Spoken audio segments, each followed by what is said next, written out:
তোমরা এই মাছটা আশা করি সবাই চেনো। এটা হচ্ছে সকলের প্রিয় লোটে মাছ বা লইট্টা মাছ।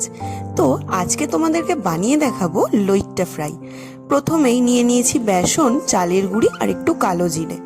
তারপর দিয়ে দেবো লঙ্কা গুঁড়ো, হলুদ গুঁড়ো আর আদা পেস্ট, আর দিয়ে দেবো রসুন আর লঙ্কার পেস্ট।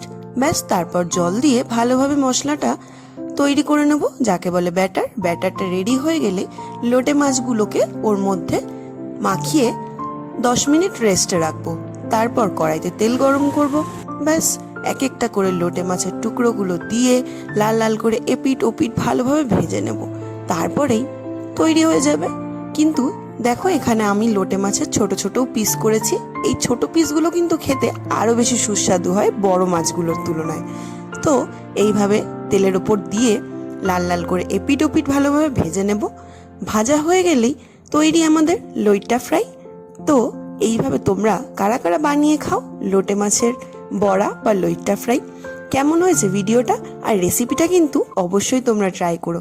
দেখো কি দারুণ দেখতে হয়েছে না? আর ভেঙেও দেখাচ্ছি, খুবই সফট ভেতরটা। ভালো লাগলে অবশ্যই শেয়ার করো আর লাইক করতে ভুলো না। তোমরা এটা ভুলে